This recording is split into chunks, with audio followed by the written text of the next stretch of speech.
Hello, everyone, and welcome to Mind Gap Podcast. Thanks for stopping by. If you like what we make here, please do us a huge solid and hit the like and subscribe button down below. We also live stream the podcast every Tuesday at 8 p.m. Central, and I host a video game live stream on Saturdays at 8 p.m. Central, so come by and hang out. If you're feeling extra giving, please check out our Patreon page. The link is in the description below. Thanks for tuning in, and enjoy the show. Mind Gap Podcast.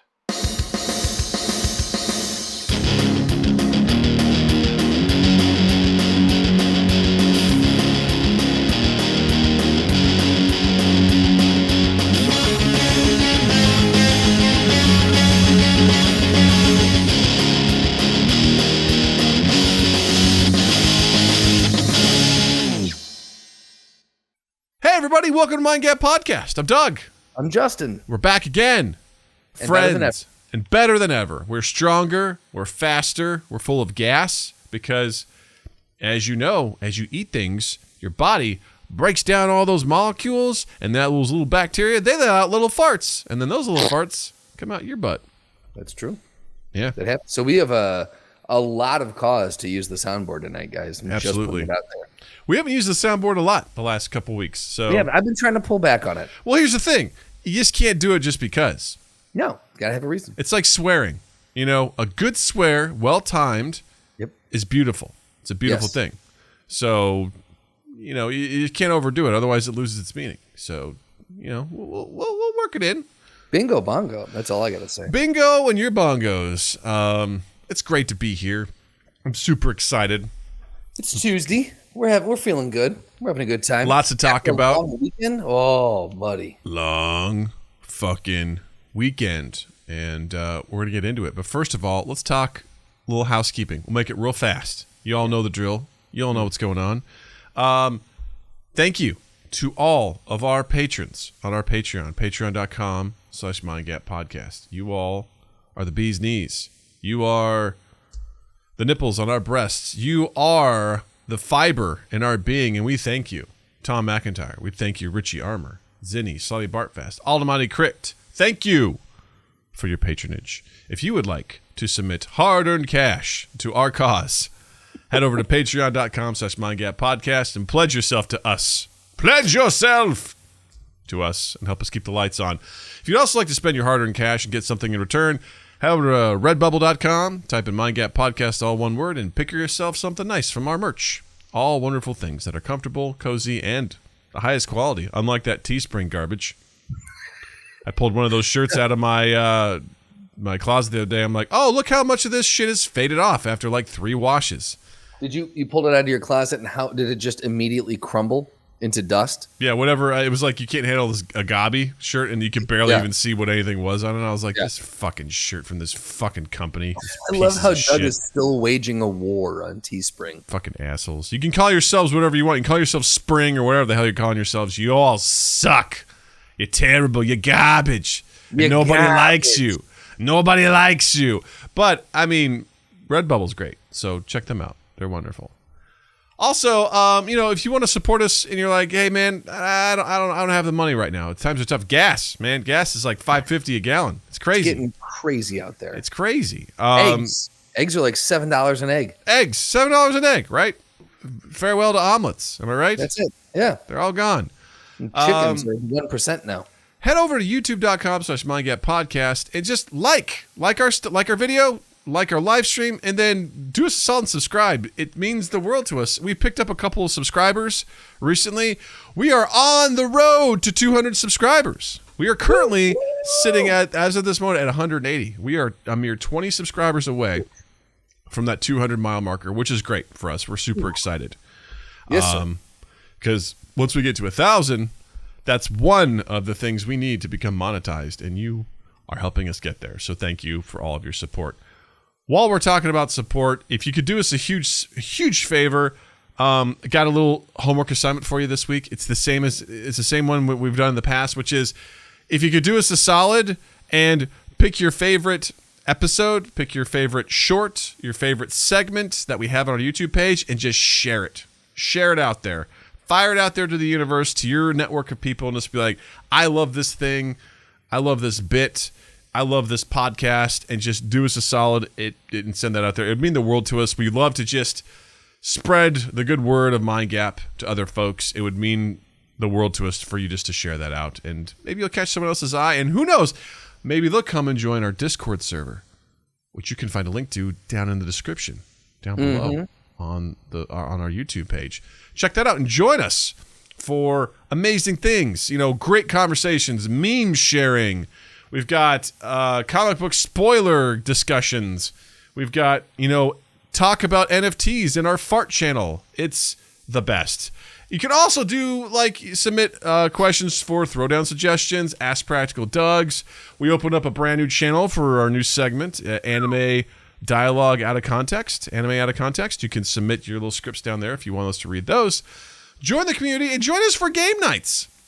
We live stream our podcasts on our YouTube channel Tuesdays at 8 p.m. Central, and I host a video game stream on Saturdays at 8 p.m. Central. And let me tell you, this last video game stream was a doozy. It was record books. Much fun. We had 10 people on there, which we were playing Among Us. We haven't played Among Us in a long time. It was like a brand new game. They've got new maps. You can have up to 15 people in a game.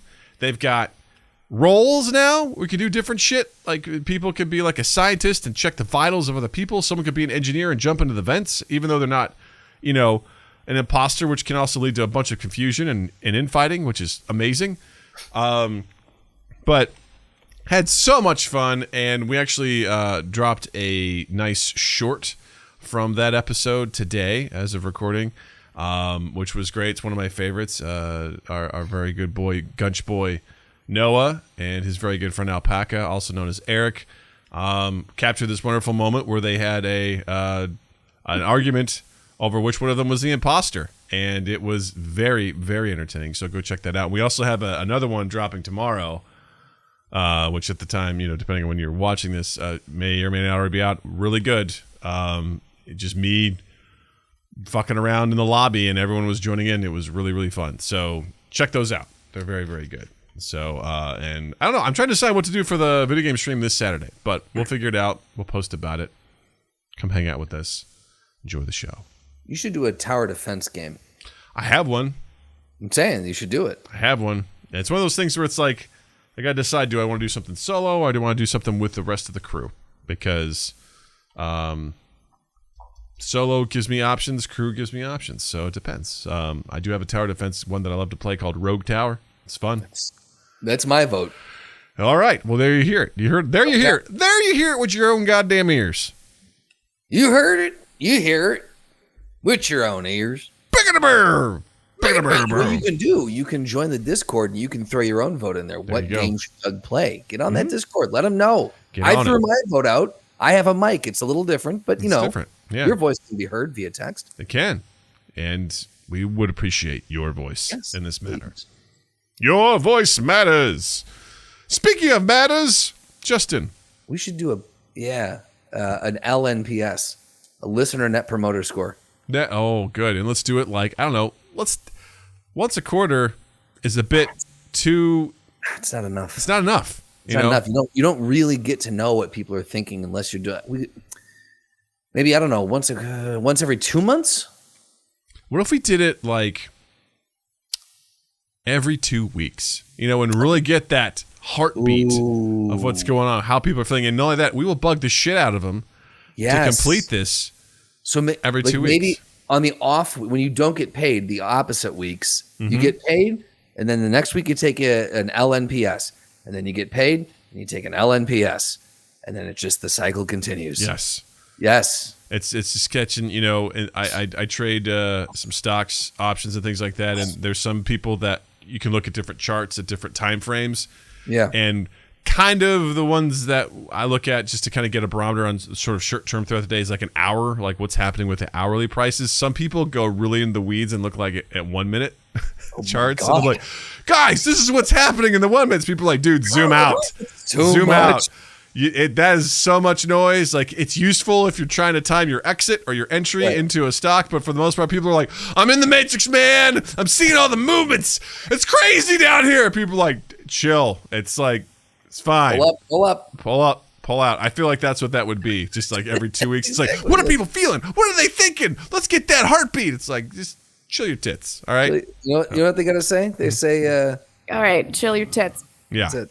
Yeah. I love it.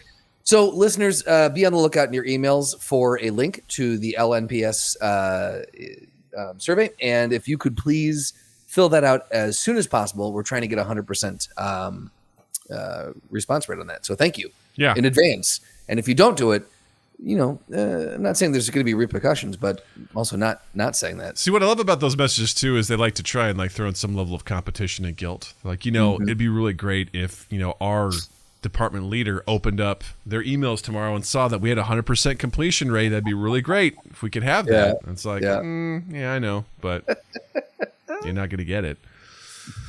You're not going to get it. You're not going to get it. Yeah. Justin, how was your weekend? How was your week? Doug, I had a good goddamn weekend. I took 2 days off, Thursday, Friday, so I had a very long weekend, and it was marvelous. I'm a big proponent of 5-day weekends. Hell yeah. I'm just going to throw it out there. 5-day weekends, let's talk. Excuse me. So, no, we can't. Drew flew in from the old San Diego. From the old country? From the old San Diego. And into Chicago. And then I drove back from Michigan into Chicago. And we spent the weekend doing some 2E State stuff. And, man, it was good, man. It was really fucking good. On Thursday, we did some callbacks for the feature film. We had some chemistry reads. And we saw a lot of incredible actors. And I'm not saying, I'm just saying, we may or may not have found someone from that. Very cool. Keep your eyes on 2E State social medias for updates. Exciting. Very exciting. And then, we talked to a couple sponsors that we want to get on board with the movie, and those went very well. Again, updates coming shortly, so just keep your eyes out. And then Drew and I did a bunch of writing and other administrative work. It was a really good weekend. Got to stay with my mom out in Schaumburg, and so saw family. And then I came back up, and Beth's dad had been in Michigan staying with her. So then we got to hang out for a few days, Sunday, Monday. So again, all in all, it was a productive, shockingly relaxing, and fulfilling weekend. So I had a great Memorial Day weekend. Nice. Yeah. That sounds delightful. My wife and child got COVID last week. No. So far, I've dodged that bullet. Oh. There you go. Yeah. Finally happened. That's it. Yeah. Oh, buddy, it sucks. It's fine. Their symptoms are mild. They're both vaxxed and boosted. So, it's totally chill. Natalie just essentially has to stay home the rest of this week before she can go back to school. So, we have the joy of working from home and entertaining her all at the same time. All at the same time. But, it was a little disappointing because, I realized how much I enjoy physical contact with my family, and I was kind of like, you know what? I'm just going to go ahead and keep you, you guys both sit on that side of the couch. I'll be on this side of the couch, and we'll be good to go. Right, I'm going to keep you disease-ridden, cohabitors. Filth monsters, Filth monsters, yeah. Mind your business. So that kind of was disappointing, but we still made the most of it. It was a beautiful weekend. We got out a little pool in the backyard for Nat. She got to play around that. I cooked up some food. I tried out a barbecue rib recipe from Meat Church. What'd you make? You make like one slab of ribs, or? It's a great question, Justin. I went to Costco because I noticed I'm like, they always have really good meat there. Like I get my pork shoulders there, and I saw the ribs. I'm like, I should get some ribs. This will be great. I looked at it, picked them up. I'm like, cool. It looks like there's 2 in here. This is good. This will be solid. That's more than enough.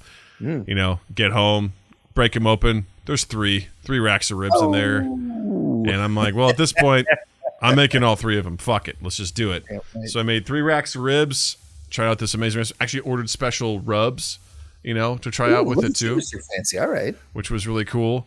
And I made all 3 of them, and we ate outside. And did you make all 3 the same, or did you try different things with different? All 3 the same. All 3 the same.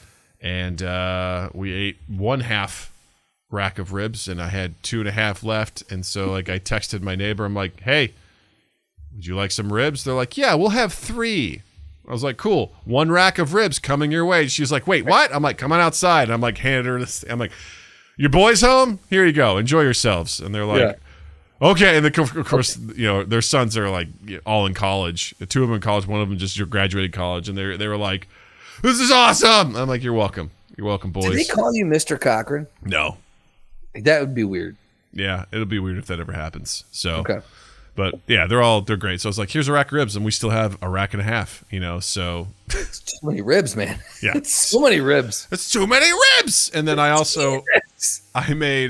decided to make try out a new dessert recipe too, which was strawberry shortcake with biscuits. And you sent me that picture, and I was just like, oh boy. Delightful, man. Made the biscuits from scratch. I made the whipped cream from scratch. I macerated the strawberries. Oh, well, it's a family show. I know. It is a family show. And they got to know what you got to do with those strawberries consensually. You got to macerate them, That's true. Yeah. Macerate me. Your family? Mm-hmm. Yeah. Kinky. Yeah, right? All right. Yeah. It's so funny. Natalie gets so excited for desserts, but then she really doesn't eat much of them.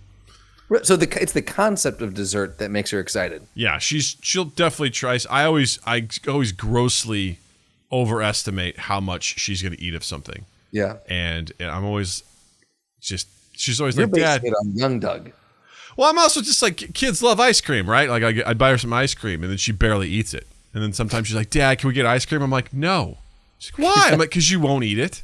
She's like, but I like it. I'm like, barely. You let that shit melt in your hand. Like you don't what really you like gotta it. do? You gotta go to the ice cream shop, and you gotta get her can we try? And you just get that little sample spoon, and then that's what she gets. Right. Or I just be like, hey, come here, watch me eat this. And you then tell me how much you want to have some, and I'll just be like, I don't know. No, I don't think so. Is there any dessert that she'll house that she'll just go to town on? I mean, she likes, candy, things like that. Like a piece of cake or brownies or anything? Well, I mean, she'll enjoy, like, the chocolate cake that I made she really liked. But even so, like, it has to be such a small portion. Like, I'm always like, this should be this will be right. And I'm always way off. I'm like, I should just give her, like, a small piece. Yeah. Like, there you go, and she'll be content. For a second or something, yeah. Yeah, she enjoys cookies and things like that. But even then, it's just, I don't know. I just, I always try to make it work. Get some great chat going on here. Slotty says, I'm not a religious man, but I would attend meat church. Me too, buddy.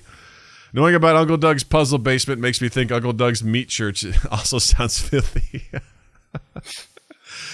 He says, Uncle Doug's meat church is definitely an innuendo. Yeah, Mm-hmm. I mean, is it a coincidence that, my wife asks to go to the meat church, and to pray at the altar?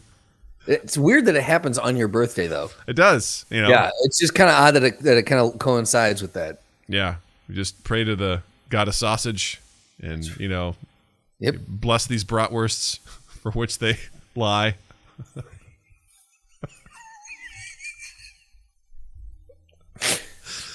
So go ahead and mark the time there for that. Amen.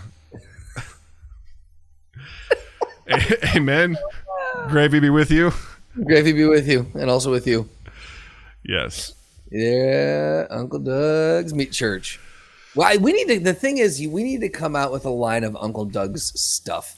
I'm telling you, there's two things we desperately need at the podcast. It's one, someone who can do our social medias. Yes. And number two, someone who can do merch, because I'm not good at either of those. If anyone out there, has an artistic eye and wants to volunteer some time, we'll figure out some way to give you something in return. It won't be money, but we can give you something in return. We definitely need someone to help out with those two things. The merch one, we've got so many good ideas. It's just we're not artistic in that way. No. And also, we just don't have the time to learn how to be artistic in that way. No. And listen, I don't believe in exposure bucks.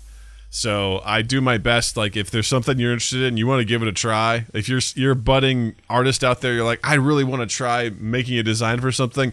We're happy to accept you, assuming it's not dog shit. So prove your worth first, you garbage person. But yeah, like if you want to try something out, I mean, we're game. We don't have the we don't have the capital right now. I'm sorry, Right? I really don't. And you've heard me bitch and complain about stuff before, like with pirates, who were like, the kid who just would download music even though he worked at a record label, and he's like, when I have a job that pays real money, then I'll pay for it. So I'm cognizant of that. Like, hey, listen, I can't pay you, and I'm not forcing you to do this. But if you want to lend your creative abilities, we're all for it. So, but again, that's what we're saying is that it's all about, if we're not saying we want to exploit you.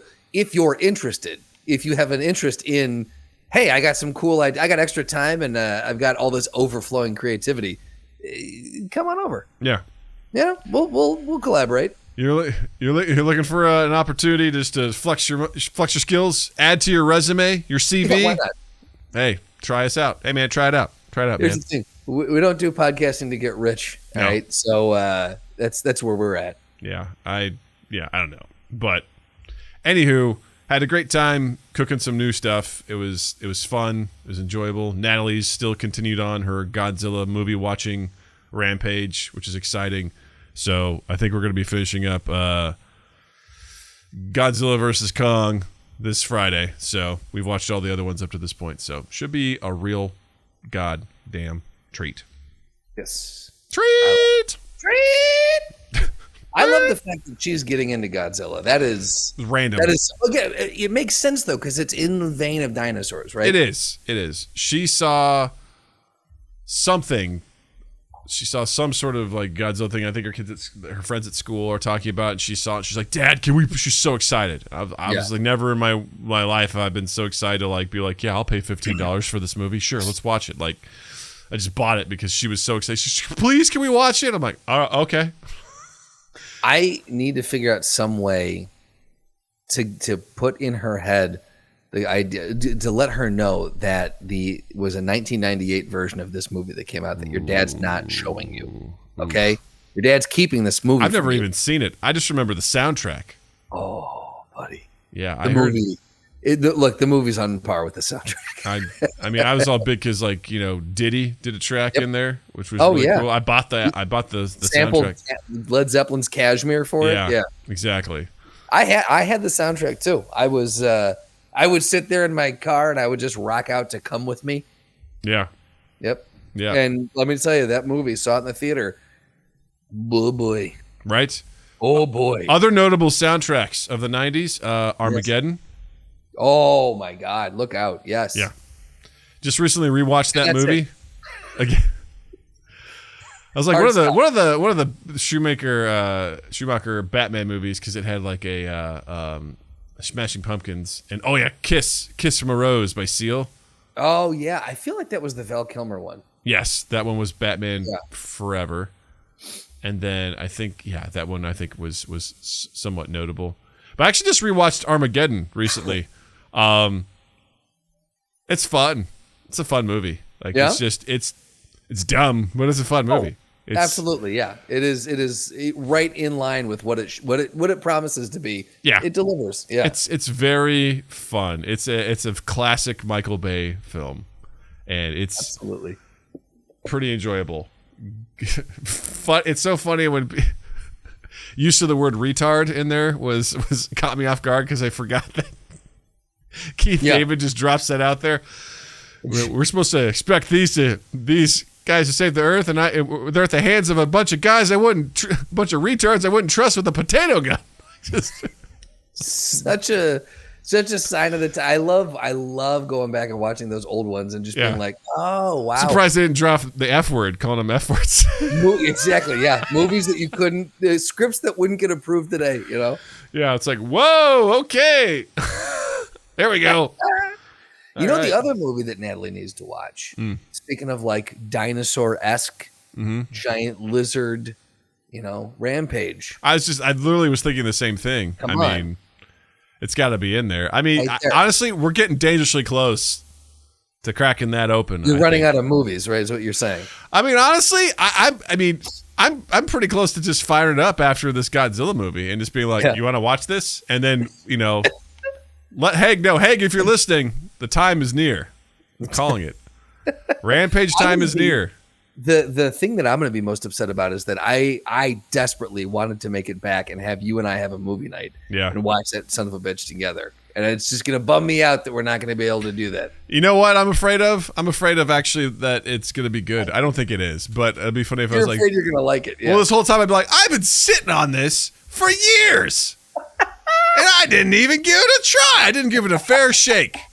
I don't think it's going to be the case. I think Apple does some sort of a watch, but we need to figure that out. If that's the case, then we'll all sit down and we'll be on the phone like we're 16-year-olds. Right. It's just like, oh my God. I'll just FaceTime. You'll watch me watch the movie. Exactly. I won't even watch the movie. I'll just watch you watch the movie. Exactly. So you can set up your iPad right in front of you. Well, the best part is Natalie's going to ask a shitload of questions that I'm not going to have the answers for. And even though I'm going to prep her in advance and be like, Natalie, I've never seen this movie. The one thing that bothers me is she asks a bunch of questions that if she would just wait about 10 seconds, she would get the answer for. Yep. She'd be like, who's that guy? What are they doing? What's going on over there?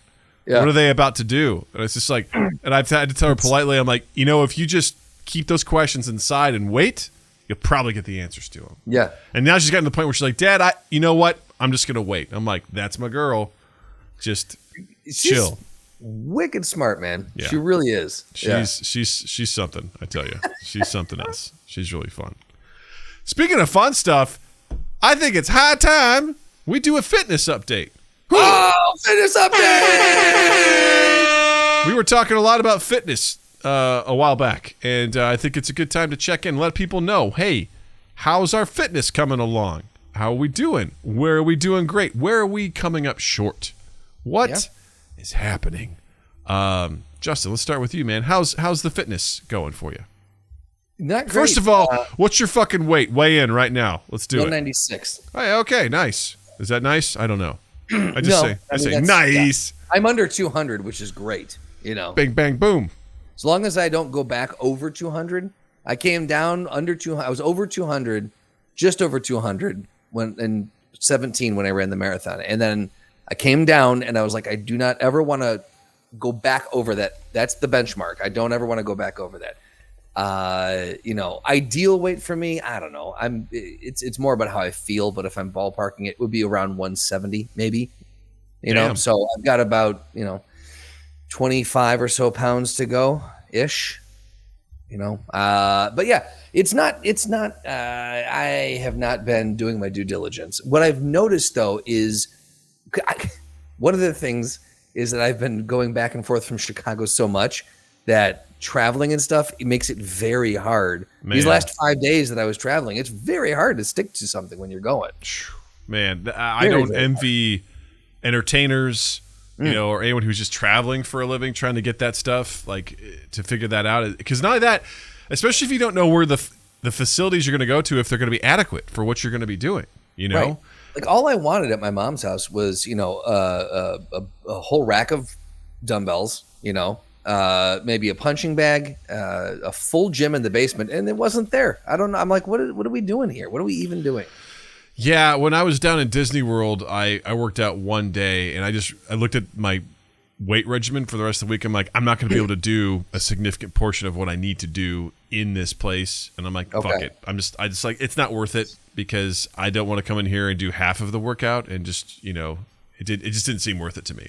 So and that's interesting. I wanted to spend a moment on that. Mm-hmm. So doing nothing seemed like a better idea than doing something. Well, because I was still walking. I would get up earlier in the day and I would walk. I'd get my steps in. I would make it a big effort to do some sort of like cardio, but lifting, I'm like, this isn't worth it because I can't do the majority of my workout. So I didn't feel right counting that I did the workout when I know that I didn't, if that makes sense. Because you have a lot of information about lifting, though. You tell me that you could have gone in and like reconfigured a couple, figured out how to do some makeshift things. I'm pretty good at using what I have in the gym that I go to now. I can make stuff happen, but in that quote unquote gym, I mean, it was mostly treadmills.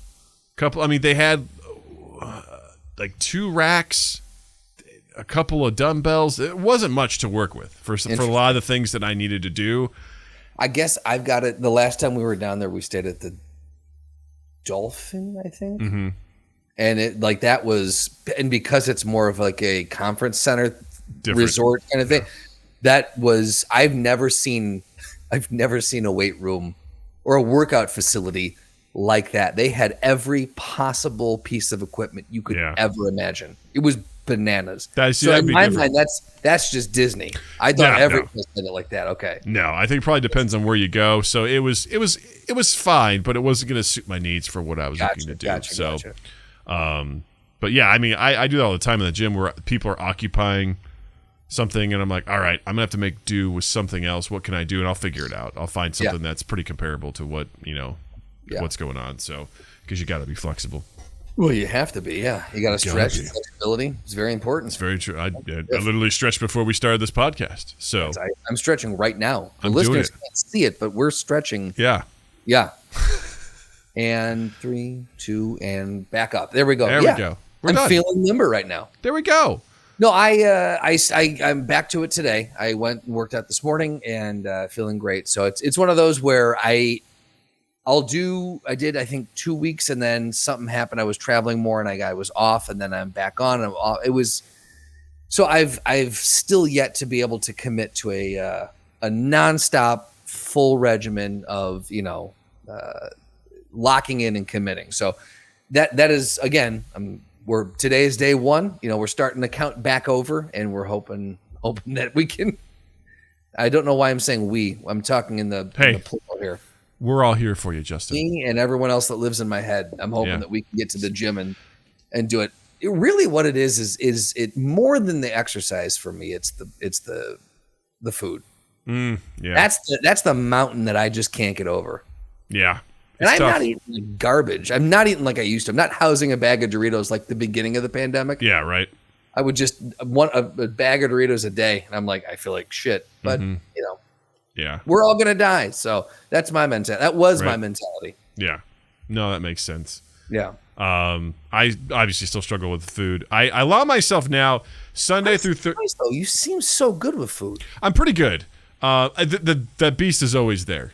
Just got it. Because here's the thing, I'm really not doing a bad job. Like if I really think about it, like compared to what I was a year ago, I'm doing really well. Like I'm doing really well. I just don't know if it's syncing up with where I want to be. And again, when I look at what I'm eating, I'm not mad. Kind of eat a little bit less. Sure, I think that's kind of what it is. It's just, again, it's always portion control with me. But Sunday through Thursday is when I try to be really focused and disciplined on everything. Okay. It's like, this is what we're going to do. Friday and Saturday, I allow myself a couple of frills. Maybe after dinner, I will give myself pop a bag of popcorn, put some M&Ms in it. Just a couple handfuls. Yeah. Just something fun like that. And that's the extent of like what I'll do. But I'm also like, because I'm like, I'm going to live my life. Like I made those ribs. I didn't eat a ton of them. I had some with some broccoli, potatoes. I made that strawberry shortcake thing. I'm like, I'm gonna eat this whole fucking biscuit with all this stuff. I'm gonna do it, But I just had one, and then I moved on.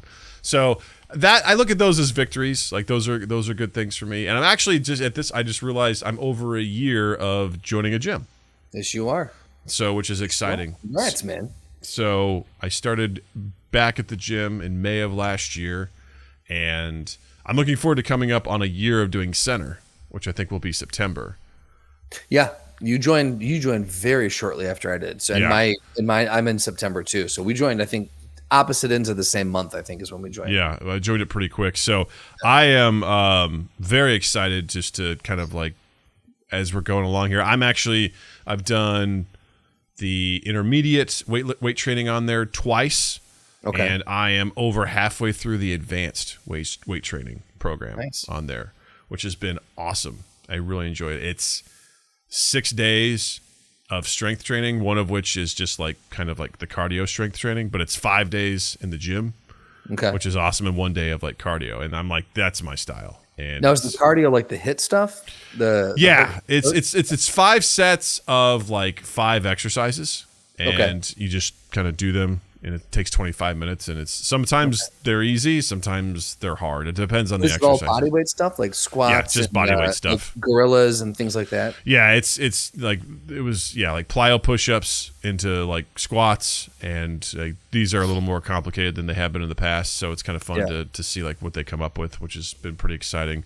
But the weight training has been great. It's a day of chest, a day of back, a day of legs, a day of shoulders, and a day of arms, and they're all minimum of 40 minutes of lifting, which is awesome. And I feel really good. I feel really strong. When I went to when I came back from Disney World, I was 240 pounds. Mm-hmm. I was averaging around 235 before that. And I've struggled to break below 235 since then. Like I've gotten as low as like 235 and a half, but I am bouncing between like 240 and 235. And I'd love to get in the short term to the low 230s again. Part of me is like, is it possible it's because you're building more muscle? I would argue yes, but that's just me. Is it possible? I don't know. I mean, it's hard to say. And, when you weigh yourself every day, the fluctuations are insane. So you can't. Absolutely, yeah. You can't look into them too much because you'll lose your goddamn mind. But I'm also like, the vast majority of that's just water weight, Yeah, and because when I pull back again, when I'm not looking at the 1 minute charts, you're falling into the 1 minute charts, right. When I pull back and I look at it, I was like, what am I doing every day? I'm doing a lot of exercise every day. Yeah. I get up at 5 a.m. and I basically work out until like 7:45. So I stretch, take my dog for a 3-mile walk. And then I go to the gym, I lift, I come back home, and then I shower and I go to work, and then I do another walk throughout the day. Usually, if I don't hit all like my calorie movement goals for the day, I'll do another walk. And then, I'm just moving, and then I'm eating, I'm eating well, breakfast and lunch and dinner and stuff like that. Like you're doing it right, man. Like that's what I mean? Like it's not like you're sure if you worked with, a professional, could they tweak what you're doing? Undoubtedly, but you're for the amateur level, you are doing everything spot on. Yeah, no, I'm very happy. I've started to see some cool results in different like muscle groups and things like that I'm pretty excited about. I've gotten a little more vascular. Some of my veins are popping out in my arms and stuff. Where I'm like, hey, haven't seen that vein in a long time. That's kind of cool. How you doing? Oh, hi. You've been sleeping? Yeah, it's just it's just to be vulnerable. Like sometimes when I'm wearing my workout shirts, they're not like sleeveless or anything. They're just Under Armour shirts. But like when I'm doing stuff, I'm like, hey, you look good, buddy. You look good. You look strong. So it's been nice because I've had consistency with this, and I watched the algorithm on YouTube threw out a video for. You familiar with the movie The Northman with Alexander Skarsgård? Yeah. Well, the trainer who trained him and got him all beefed up did a quick video. It's like, what did they do to get him in, all this sort of stuff. And I was fascinated to see. I'm like, yeah, what did they do with Alexander Skarsgård? And it was so interesting hearing this trainer break it down. They're like, well, he's playing this type of Norse, warrior. He's a berserker, but there's two types of berserkers. There's the bear and then there's the wolf. The wolf is like leaner and fast. The bears are bigger. He's kind of a hybrid of the two. So we wanted to build out a program that shows him, because he's not going to be super bulky, but also he needs to be, they talked about making sure his shoulders are strong because he's going to be spending his days swinging an axe for filming. Yeah. And so we're going to focus on that. I was like, the science that goes into building out that program and how they got him to where he was going. And then they showed you some like example of the workout. And what I loved is down in the YouTube comments are like, this is an amazing video. It teaches you so much. To anyone who's just getting into this, you will not get ripped in 8 weeks. Right. It's just not, yeah. It's like, check yourself out in a year and 2 years. Keep up, and you'll see results. And that's always something I have to remind myself, is that this is a marathon. Right. And it's about consistency. And if you can stick with it, you will start to see results. And it's just, if my job was to just get fit, that's a different story. Like, right. Alexander Skarsgård's job is to memorize his lines, act authentically, and also eat well and get ripped. Right. Like that's his job. We're getting paid, $15 million. I'm sure you could make it happen. Not to mention you got a personal trainer. You've got people cooking you food, exactly what you need, preparing everything you need, where you're like, and you're cool. not sitting at a desk, doing your day job. No. That is what you're doing. You're spending your mornings and your afternoons in the gym. I was going to say, that's the biggest thing about like the show The Biggest Loser. Yeah. Was, people left their home environments and went to a facility where all they did was focus on eating and losing weight. And they're like, look at all this stuff. And that's why the final challenge, I never really watched the show, but I'd seen a couple things. It's like, now it's spend a couple weeks at home going back to life and then see how you weigh. It's because that's not real life. Real life isn't you just working out nonstop. Right. And take all of this information and can you implement it in your everyday life? Yeah. And that's where I feel like I've been able to do that a lot of what I've been able to sort of like forge into my life, and I love it to the point where it becomes like I understand why there's people like I got to run every day, man. I never understood that. I was like, I remember it's like sleeting outside, it's icy outside, it's snowy outside. I'd always see the same guy running. I'm like, take a break, man. Take a break. But now I get it. It's like I don't just want to get up and not go and work out now. Like those days, like I brought up thousands of times before, but when you and I used to try to meet up when we lived next door, and I just text you or whatever, I'd be like, yeah, not today, man. I'm not going to make it today. I just didn't have it in me. Yeah. It's like, I don't want to go and do this. This sucks. It wasn't, the funny thing is it wasn't that big of it wasn't a heavy lift to get, like we were literally across the alley from each other. Yeah. It wasn't so when one of us would flame out on that, which is like really didn't have an excuse for it. No, there was no reason to do that, and the fact that I'm like I get up at 5, sometimes 4:45 every day. You know, on the weekends I get to sleep until 7. And then get up and do that sort of stuff. Like I'm very committed, and I've made a lot of great progress, and I'm just looking forward to keeping this up and just seeing the progress that comes along with it, So again, I'd love my weight to come down a little bit more, but at the same time, like you said, it's how you feel, the weight's just a number. And I used to be so fucking hyper focused on the number. That used to be, I would go when training for the first one, when I wasn't running, my off days would be swimming. Nice. Which was, talk about easy on the joints and a fucking calorie burner, Talk about endurance too, getting your breath, in order. So I was like, well, this is great. So I joined Export and I was doing some stuff there, and I would weigh myself, and I was so desperate to see. I remember the day that I weighed myself and I got under 200. And I was over the moon.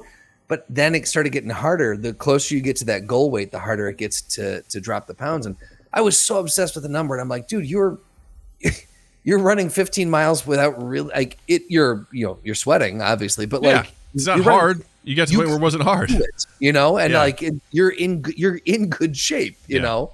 And it was, but I couldn't see that. I was so hyper focused on the numbers. So our brains are so fucked up like that, man. Like it's so funny because even when I was in the best shape of my life in high school as a wrestler, I still couldn't recognize it. I couldn't recognize that I was in phenomenal shape. I was actually very toned. I couldn't see it. Yep. But I was. Yeah. I was just nonstop, just football, wrestling, track, summertime lifting, like football, wrestling. Just I've been doing that for 4 years, and just I was good, man. I was in a good place. Burning calories, have that youth of metabolism behind you too. Like I was in the best shape, but I still couldn't see it. I couldn't see like how my body was and everything like that. So it's a horrible trick we play on ourselves. Because also when you're fat as shit, you also say, I don't look that bad. Right. It's so funny how it works on both ends of the spectrum. Well, to that end too, and you had mentioned like having to stick with it, and I think this is important to keep in mind for anyone who's going down this road and starting this journey, is that and I saw this came across Instagram, and I heard someone talking about it, and I was like, fuck, I never thought of it this way. He's like, we'll eat chips and we'll drink and we'll do whatever, and it's over the course of time, and we're like, oh, it's not gonna, it's just one bag of chips, or it's another bag of chips. And we have no problem doing this extended journey with eating or with doing bad things or taking drugs or drink, whatever it is, like these things that are the antithesis, of health. And we'll do these over the long term. and we're okay with it. And we don't think that it's going to, because it's the long term, we don't think it's going to have an effect. But when you go and do something healthy, if you don't see results in 2 weeks, well, this isn't working. It's like, so we'll give the bad things a lot of time, and we're okay with that. The good things we have to see a result immediately, or else. And so it's really switching your brain to realize, like, you can't rush one thing when the other thing you've been doing for years. You've got to, you've got to give it time to kick in and everything to turn over. Because also doing the stuff that's healthy is hard. Yeah. Doing the bad stuff's easy. Going out and buying donuts and sitting down and eating that, like going to an all-you-can-eat buffet and just shoving it all in your face and eating all that greasy carbs with the sweet, like, that's easy. It's so easy. It's hard to fucking get up and work this stuff out. You want to see the fruits of your labor fast because you're like, this sucks, man. This sucks. Right. Prove to me that this is going to work. This is worth my time to keep doing. Right. And that's what it is. We don't want to commit to it unless we can see that it's worth our time. And it's there's a really tough window in the beginning too of getting started. It's so hard because you gotta hit that groove. You gotta create that groove and then stick with it, because so many times I've started and then stopped. Yeah, that's where that's the cycle that I'm in right now. Jill's in the same boat. Like, she's like, cool, I'm gonna start this, and then something happens, like, family wise or whatever, or schedule wise, and then she's like, cool, I'm gonna start this. She gets fucking COVID. Like, just constantly she's starting, and then something is just completely derailing her from doing that, and it's super frustrating. But even the past, where, like, I think when we actually started doing improv together, I had started lifting again, and I was on a kick, and I was doing really well with it, and then I fell off, and it's just one of those things where I'm like, I don't want to let this go at all, and I want to keep it going. It also helps that part of my job pays for my gym membership, so that's incredible. Yeah, also a nice big benefit there. I'm like, that's covered. But I with all the health problems that exist in my genes and all the food demons that are constantly on my shoulder telling me what to eat, I don't have the luxury. I realize now at this part of my life, I don't have the luxury of staying on that path that I was on, because it will only lead to very bad things. So I just, right now, to know that I've made it a year in March of eating better, and then to know I've made a year of just being back in the gym consistently.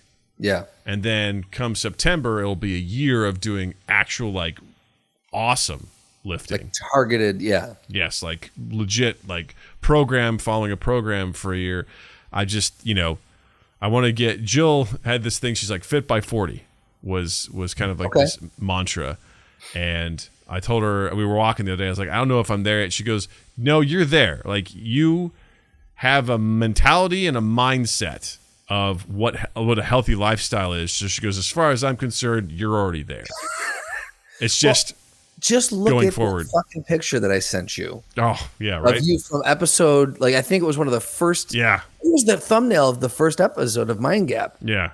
6 years ago. So like, and I would say I don't think you were, a year ago, I don't think you were that heavy. At this point, a year ago, I'd lost. Not this point, but like March, when you started in March, were you? I think I was. Really? I think I was. I hadn't done anything, Even more. Like, look in 1 year where you came. So don't. You can't sit there and look at yourself in a mirror now. Yeah. And go that you're not on that track fit by 40. Yeah. You're there, man. Yeah. I also look at the gains I've done with just looking at food and being like, what do I want to eat? Yeah. What should I eat? Like, I can look at those ribs, have some ribs, and also be cognizant of, like, I need to make sure I have some vegetables here, like some broccoli. I'm going to make some potatoes, but I'm not going to use a ton of oil. I'm going to bake them. Just everything that I go about, is just, I want to have a snack. I've got this stuff that's these protein snacks that I make, or I'm just going to have some fruit. I got a shitload of fruit lying around all the time, out the wazoo. And just also, again, just trying to show Natalie that this stuff is really important, and just showing her that her dad cares a lot about being active and in eating well. And right now I see she has a much better palate than I did, but like I also get concerned when she just wants to eat macaroni. I'm like, we got to have something else with it, something else healthy. Or, she loves fruit, so she's always asking that. So I just see that as like, this is good. We're creating, because the worst thing we could do is teach her bad eating habits.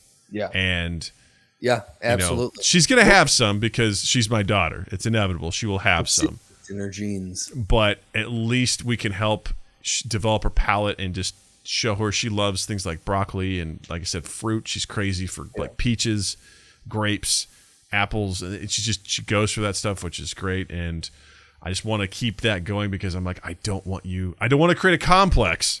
I don't want to do overcorrect.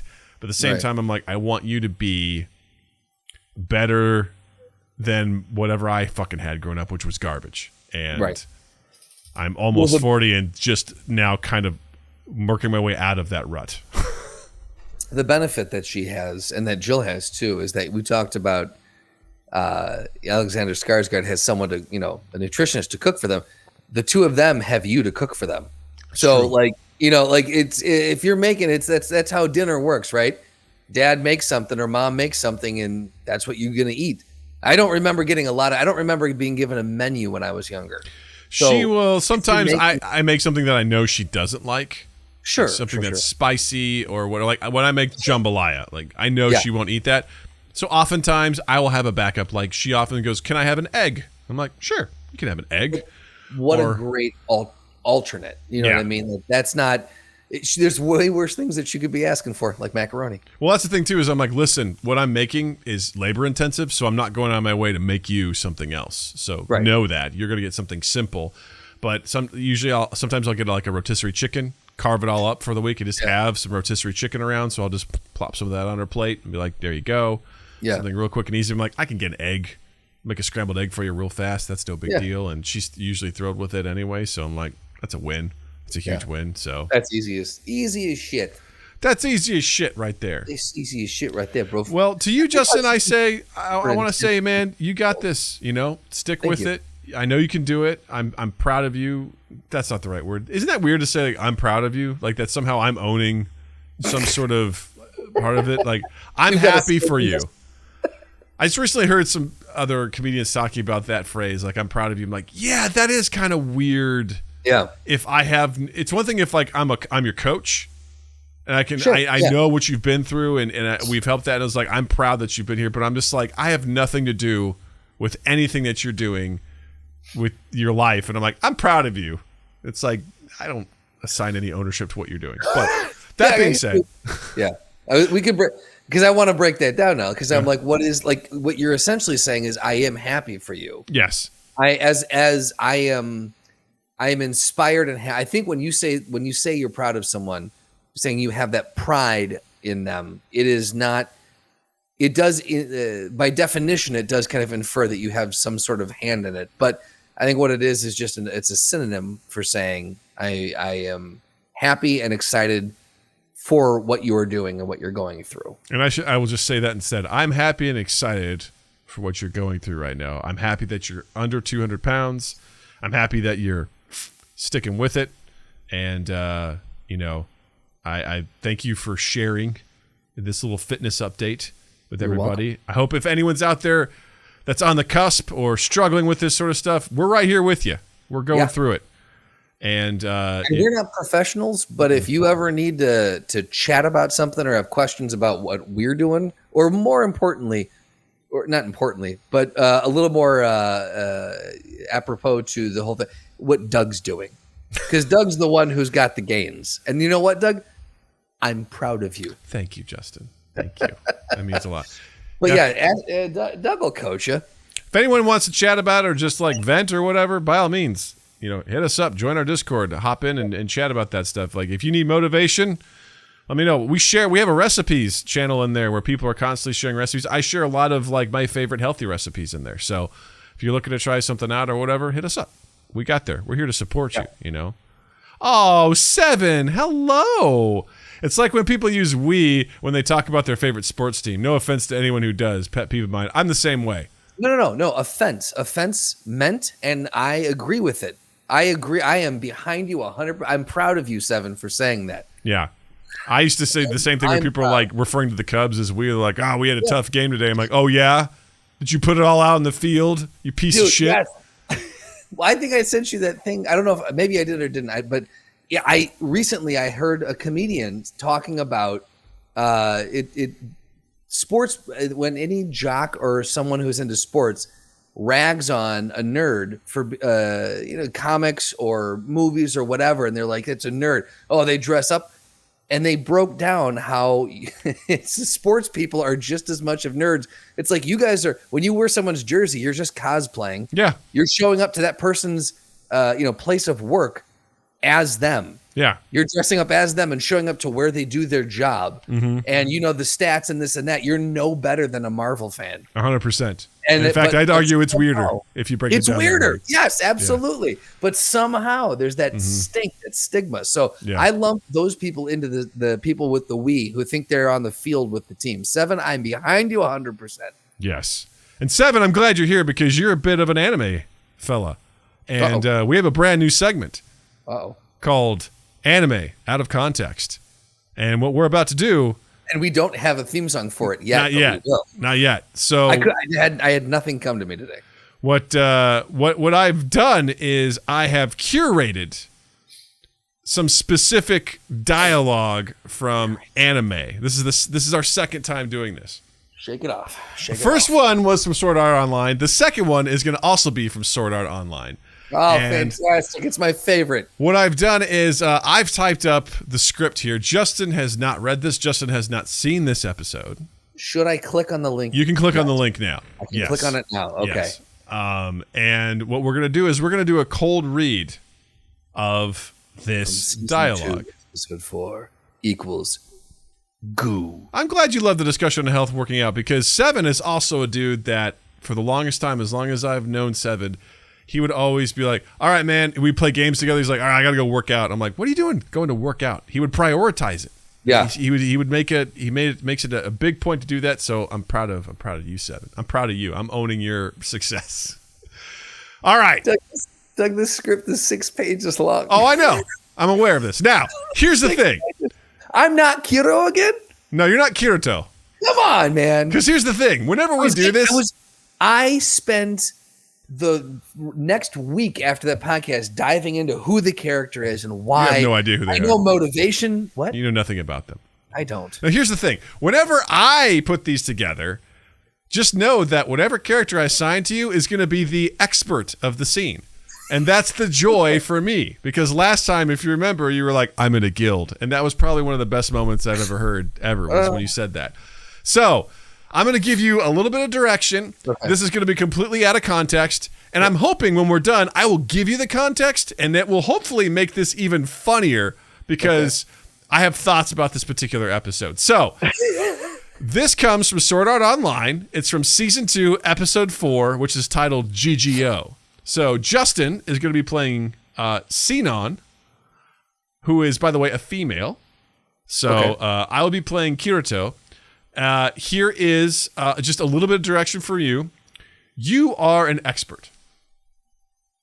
Sinon is an expert. Okay? So that's what I want you to take to this reading. All right? You are an expert. Not cocky. You're seasoned. You're a seasoned character, all right? Okay. So it's like so imagine if someone were to come up to you and ask you just questions about podcasting in general. Like someone just comes up like, Justin, you won't be cocky about it, but you have knowledge. You've done it. Okay. We've done this for 6 years. You have thoughts, you have ideas and things like that. That's kind of like the approach to this, all right? All right. I'll be playing what's that? Go ahead. Please go ahead. I'll be playing Kirito, who is a man, but his avatar is a woman. Okay. As we often see in video games. So I'm just wrapping my head. I had to remember that this is a video. Okay, got it. Okay. Yes, this is a video game. All right. That they are virtually jacked into. All right. Now the stage direction at the top says Kirito explores a foggy and greasy urban environment. Oh yeah, I'll read the stage direction. Don't worry. So this is happening on the street. They're outside. Okay. They're in VR world. Got it. Okay. But it's a different world than where we saw them last time. Sure. I just want to know because I think I have something to help with the theater of the mind. Okay. Okay. All right.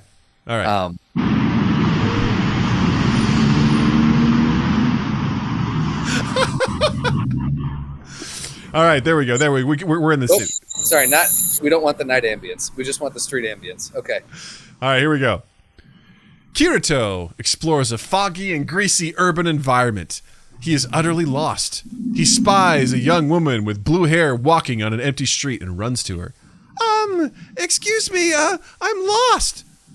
Internally, Kirito says, crap, she thinks I'm trying to hit on her. What, is this your first time playing the game? Internally, damn, she totally thinks I'm a girl. Where do you want to go? Well, yes, it's my first time playing. I'm looking for somewhere to get a cheap weapon in a place called the Governor General's office. Oh, sure, I'll take you there. Internally, oh, I feel bad for this, but I'm gonna let her think I'm a girl for a little while.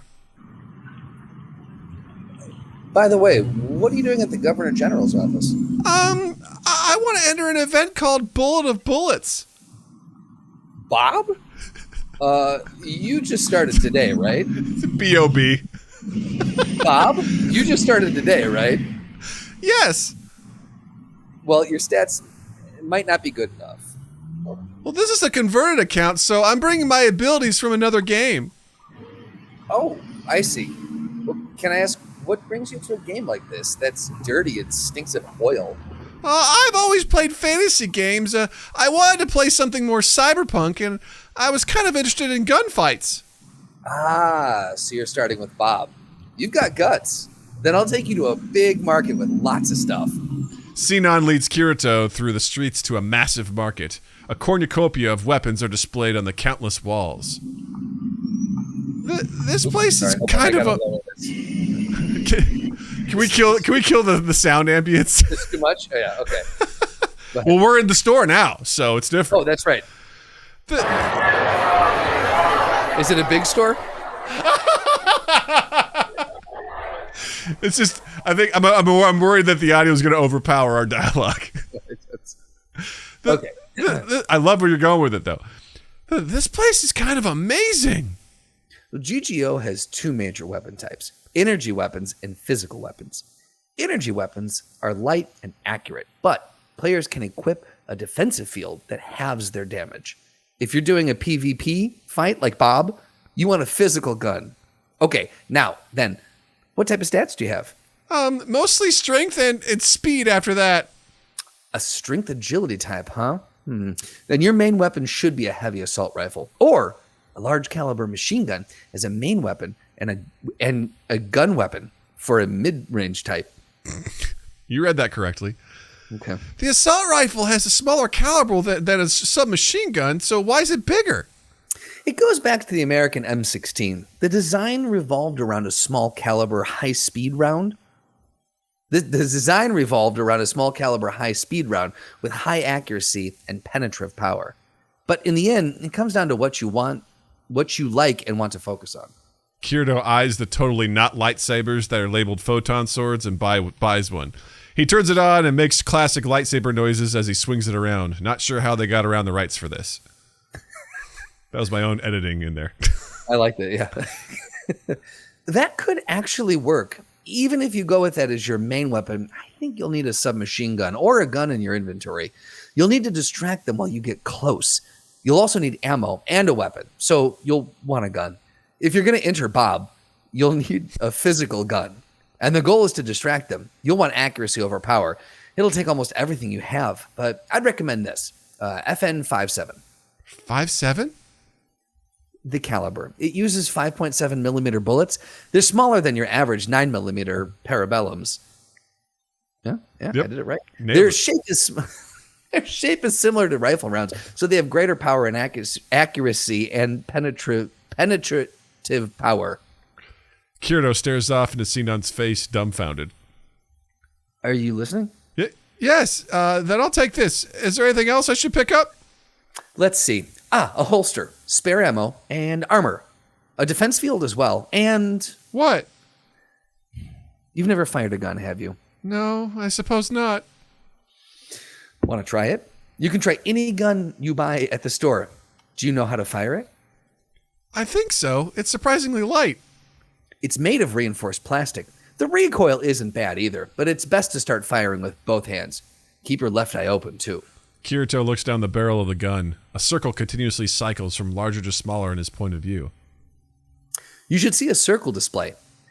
The one that's getting bigger and smaller, it's an offensive assist system. The bullet circle.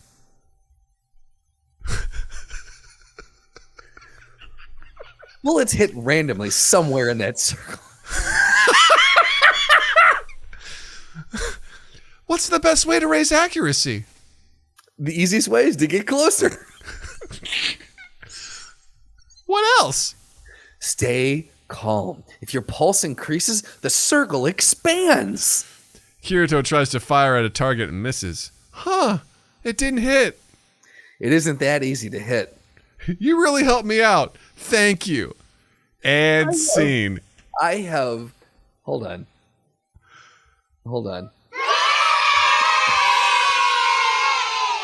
Okay, so first and foremost, like Slotty said, yes, she should have showed him the blessed bow of the elves, which is smaller and lighter than most bows and uses magical elven twine for tremendous accuracy. You still remembered that off the dome. Impressive. Oh, yeah. That is exactly what it sounded like she was describing. Second, she made such a fucking stink about, well, this is very accurate. You're going to need something that's accurate. You should get a gun. You need a gun. Guns are accurate. Gun. And then she's like, it's not that accurate. So, what do you think is going on in the story? Seven says they're very proud of you, Justin. Thank you very much. I appreciate that. I think it's pretty clear that... Drink from the Batman cup. Kirito has gone to Florida and is at a gun show. Yes, and I believe that Sinan is something of an Alex Jones meets Marjorie Taylor Greene type person. Nice. And is just really hawking the gun table. Very nice. Very nice. And I don't like the scene at all. So this is essentially an entire episode. I cut some stuff out that was a little just, it didn't seem to, it would take more time. But this is ultimately the whole episode shopping. Ding ding, motherfucker. It's a shopping episode. All right. All right. Now, do you remember what episode number I said this was in this season? Well, at the top it says episode 4. Exactly. Yeah. Do you think what do you think has happened prior to this episode? Because this almost feels like an episode 1 kind of thing, right? I would say this is very early. Based on the fact that this is episode 4, I would say this is easily a 24 episode season. Old school television arc, 24 episode season, and episode 4, we are it's early and we're ramping up. We're gearing up for a fight that is to come at the season finale. And so, yeah, we're kind of maybe we've had one bit of tragedy that happened already, and the person's Kirito's like, I really should get a weapon. I need to gear up because I was woefully underprepared for this first thing that happened in the first 3 episodes. And then Kirito goes here, probably meets this person who's going to guide them through the rest of the 20 episodes. That's actually a pretty good, examination of it. What I find, so I'm going to give you the context to this now. Tell me this is a 5 episode arc or 4, and this is the season finale. No, I mean the thing is the pacing in the show is pretty wild. What's happened before this is you've learned that there have been 2 murders, real life murders of people who have been playing this game. They've been playing this game and they've been assassinated. They've been shot in the game and then they've died immediately after in real life. Okay. And Kirito has been brought in to investigate this. Okay. So we've had 3 episodes basically saying there's some real shit going down in this game, right? We're ramping up. There's this ominous figure who calls himself Death Gun. We got to figure out who they are. And then you spend, that's right. Wow. And then you spend an entire episode shopping. getting into the specifics of how the mechanics of this fake game world works. It doesn't surprise me based on how unnecessary my HP is 600. You guys have a level 4 will, and your will isn't more than my HP. Ha! Like based off of stats, does not surprise me that there are lines in here. GGO has 2 major weapon types: energy weapons and physical weapons. Energy weapons are light and accurate, but players can equip a defensive field and have their it does not surprise me at all that we went through some of this. Like it's so weird to me because it sorry, can I there's no typos in this, right? This Correct. is word for word. Okay. Yes. That could actually work. Even if you go with that as your main weapon, I think you'll need a submachine gun or a gun in your inventory. You'll need to distract them while you get close. You'll also need ammo and a weapon. So you'll want a gun. If you're going to enter, Bob, you'll need a physical gun. And the goal is to distract them. You'll want accuracy over power. Like, how many? Yeah. What the fuck is this show, Doug? Right. Yeah. It's wild, right? It's wild because a part of me appreciates it as they're trying to lay the groundwork for the universe in which these characters are existing, but then they will openly break the rules of that universe at the same time. But it's season 2. Should these rules not have been? Well, here's the thing. Here's the thing. Season 1 was all in a fantasy environment with swords and shit. Like in, the second season actually had magic and stuff. This is a completely different game world that's all about guns. Like, there's no magic. There's nothing like that. So everything's different in this world. Is this Equilibrium? But what I find so funny is just like they over-explain it so much, almost as if like if we keep going and we don't explain the rules of this fake game, then these viewers are not going to understand anything about what's going on. It's like, no, this could have been done real quick. Like this didn't need to be an entire shopping episode. There's a whole bit in there that I cut out where Kirito goes, "Oh, I don't have any money. How can I get money?" And then Sinan goes, "Well, there's this gambling thing you can do." And Kirito goes and wins it and gets a shit ton of money and then goes, "Okay, now I want to spend my money and buy weapons." Like, I cut that out. Like, there was just... I don't have any money to buy weapons. How do I get money? Well, what you're going to want to do is apply for a work permit. Yeah. You're going to go to the labor office, and it's just how, it's how government, this show is the worst. This show is hot and cold. Like there were times, because I actually didn't realize that there was 2 other seasons, and I actually watched those, and for a while I was really engaged, but then by the end of it, I just felt exhausted. It was like watching a Transformers movie. You're just like, is this done yet? There's so many of the anime tropes of, oh my God, this person's defeated. Are they going to die? And then they'll summon their inner courage and find a ghost of someone who like gives them inspiration. They're like, I'm not done yet. It's time for my ultimate attack. And then they'll go, or someone will come and save them. So there were so many like, oh, I'm beaten up, and then someone shows up to save them, to the point where I was like, one point it happened and I literally didn't know who the character was that just saved someone's life. I was like, who is this? And people are like, is this person? And they're like, it is. And I'm like, who is this? I don't have any recollection of this person. To this day, I still don't know who they were. And I think they died.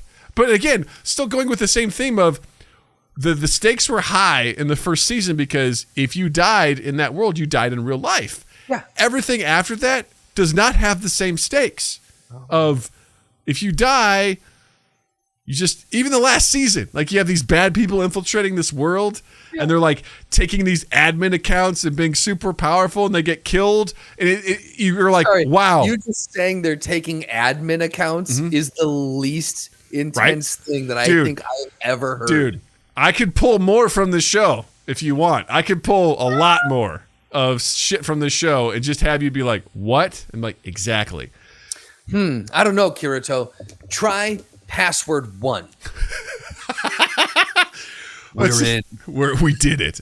Well, it was just, these big bad guys would get killed in the game, and for a second you're like, nice, they defeated him. But then you're like, wait, it just logged them out because They didn't die in real life. They can just come right back in. And guess what? They do that. They come right back in. It's just like, what are we doing? Slotty wants to know, is there a beach episode? He says, tell me there's a beach episode. That's a common thing, too, where people just go to the beach to hang out and decompress. In this show? Not in this show. There's not. Oh.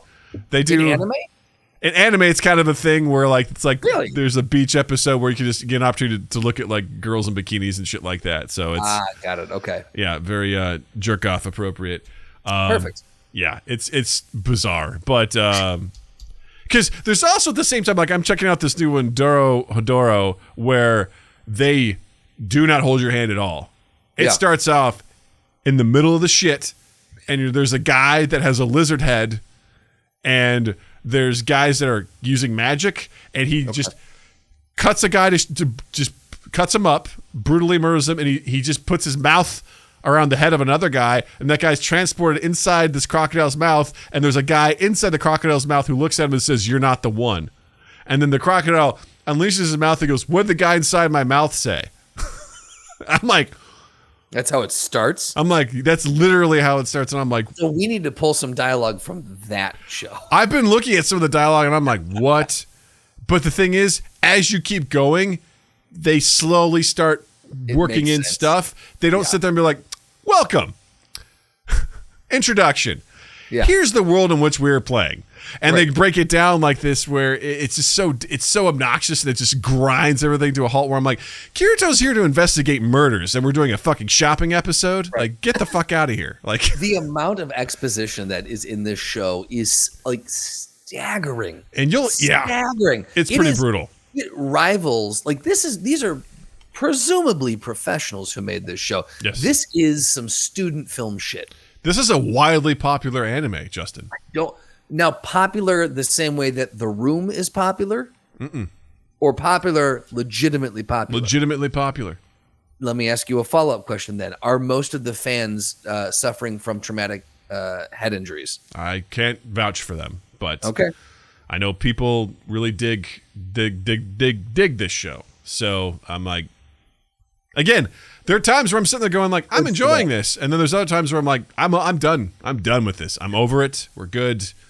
And we're out of here. But kudos to you to powering through. I was curious. I was like, I want to see how this ends. And then I was like, cool. Let me tell you, Justin, I'm going to spoil this for you. I'm going to spoil this for anyone who hasn't seen the show. Please. It ends in space. I expect nothing less. I shit you not. In real space or in video game space?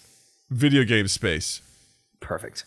But here's the best part. We spend the majority of those last 2 seasons in either real time, like the real world, but the majority of it's in a fantasy world. All right? Yeah. They leave the fantasy world for a while and they go back, and time has continued on in that world.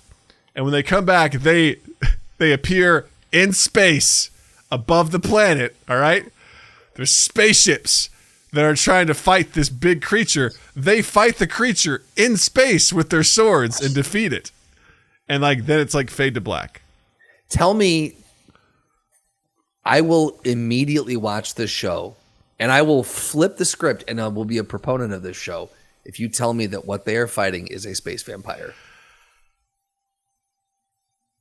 It's not exactly a space vampire. All right, then good, and I still hate it. It's like, no, I can't say it is. I want to so bad to say it's a space fan. Honestly, if I could come to you and be like, Justin, you'll never guess how this ends. It's an inside joke that the creators and us are in on. It ends with space vampires. That would be. I would find out of the thin blue. I would find some massive respect for them. It'd be absolutely hilarious. But oh my God, that's funny. Well, thank you, Justin, for bearing with me on that one. Hey man, As I was putting it together, I was like, listen, this is a lot. Yeah, and I don't know if it's going to read as well as I think it's going to. Because, again, the goal of this is to put you in a situation where you're saying a bunch of ridiculous shit. Oh, absolutely. And you did phenomenal. Like, you read it like an expert. So, good job. I like to think of myself as an anime cold read expert. So, there you go. It's on my resume. It's on his business cards. So, check that out.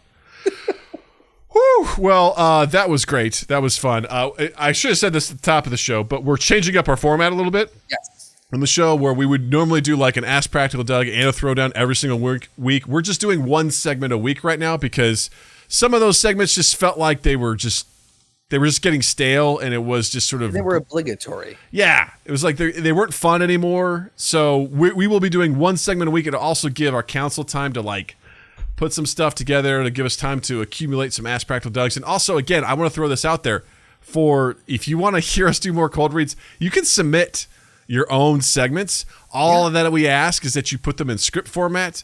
You detail the title of the show, the episode number, the episode title, and you just got to write the script out, and you just got to say who's reading what.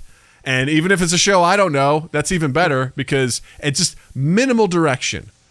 I am a anime, like Doug's a novice. I don't exist in the world of anime. Yeah. So there are a lot of shows that you as the audience will undoubtedly be very familiar with that Doug will not have even heard of. And so it's not going to be hard to find one that you're going to throw us both for a loop.